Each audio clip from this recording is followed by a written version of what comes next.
অবৈধ easy bike ও autorickshaw চলাচলে ফরিদপুর শহরে প্রতিনিয়ত যানজটের শিকার হচ্ছে মানুষ। অফিস আদালত সহ স্কুল কলেজের ছেলেমেয়েরা সময় মতো পৌঁছাতে পারছে না শিক্ষা প্রতিষ্ঠানে। এতে ক্ষোভ বাড়ছে সাধারণ মানুষের। এদিকে জনপ্রতিনিধি না থাকায় অবৈধ ইজি বাইক ও অটোরিকশা চালকেরা কারো তোয়াক্কা করছে না, নিয়ম নীতি উপেক্ষা করে দখল করেছে শহরের রাস্তাঘাট, ফুটপাত। বেপরোয়া চলাচলে বাড়ছে দুর্ঘটনা। শহরের প্রতিটি রাস্তার দুপাশে ইজি বাইক ও অটোরিকশা এলোমেলো অবস্থানে দিন দিন প্রকট আকার ধারণ করছে যানজট।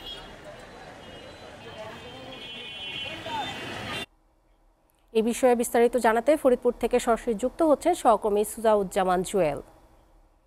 জুয়েল, অবৈধ এইসব যান চলাচল বন্ধে জেলা প্রশাসন উদ্যোগ নিচ্ছে না কেন, আর কি বলছেন স্থানীয়রা?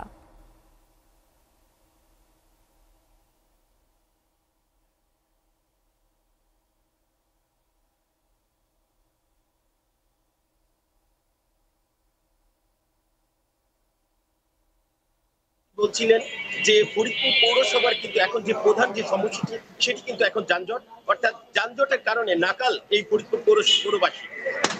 প্রতিনিয়ত কিন্তু এই ফরিদপুর যে এই ইজি বাইক, অটো বাইক, অর্থাৎ যে ব্যাটারি চালিত যে রিক্সাগুলো, সেটা কিন্তু অবৈধভাবে, অর্থাৎ তাদের লাইসেন্স বা পৌরসভার নিয়ম নীতি তোয়াক্কা না করে কিন্তু এই ফরিদপুরে চলাচলের কারণে কিন্তু এক প্রকার জিম্মি হয়ে পড়েছে এই ফরিদপুর পৌরবাসী।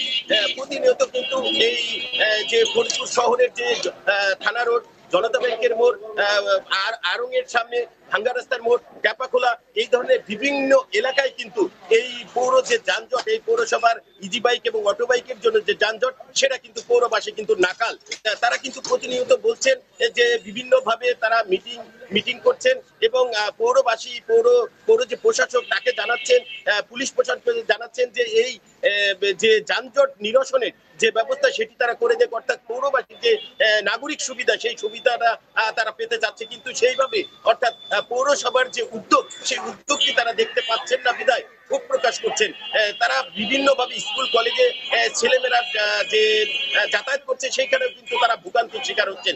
আমরা কিন্তু এই ইজি বাইক এবং অটো বাইক যে চালক, তাদের সাথে কথা বলেছি। তারা বলছেন আসলে যে 5ই আগস্টের পরে যেই ধরনের দ্রব্যমূল্য ঊর্ধ্বগতির কারণে, অর্থাৎ কাজ না থাকার কারণে তারা ফরিদপুর শহরে রিক্সা এবং অটো বাইক তারা চালাচ্ছেন এবং আয় রোজগার করে তারা সংসার চালাচ্ছেন, এমনটি জানিয়েছেন। এছাড়া আমরা কথা বলেছি সাধারণ যে জনগণ, অর্থাৎ তাদের সাথে। তারা বলছেন যে ইজি বাইক এবং অটো বাইক যে পৌরসভার যে নিয়ন্ত্রণ থাকার কথা, অর্থাৎ পৌরসভার যে আওতাধীন, অর্থাৎ যে রেজিস্ট্রেশন, অর্থাৎ লাইসেন্স পাওয়ার কথা, সেটি তারা ঠিক মতোই দিচ্ছেন, কিন্তু সেইভাবে করে না দেওয়ার কারণে, দেখভাল না করার কারণে অতিরিক্ত ইজি বাইক এবং অটো বাইক এই শহরে ঢুকে পড়েছে। আমরা কথা বলেছিলাম পৌরসভার যে সচিব তানজিলুর রহমানের সাথে। তিনি আমাকে যেমনটি জানিয়েছেন যে তারা চেষ্টা করছেন যে পৌরবাসী সুযোগ সুবিধার জন্য এই নিয়ন্ত্রণ করার জন্য, ইজি বাইক এবং অটো বাইক নিয়ন্ত্রণ করার জন্য, তবে তারা একার পক্ষে এটি সম্ভব হচ্ছে না বলে তিনি আমাকে জানিয়েছেন।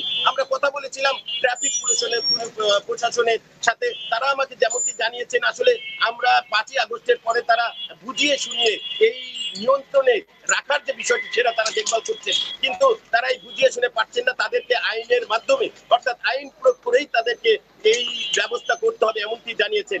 এই ছিল তনিমা সবশেষ খবর।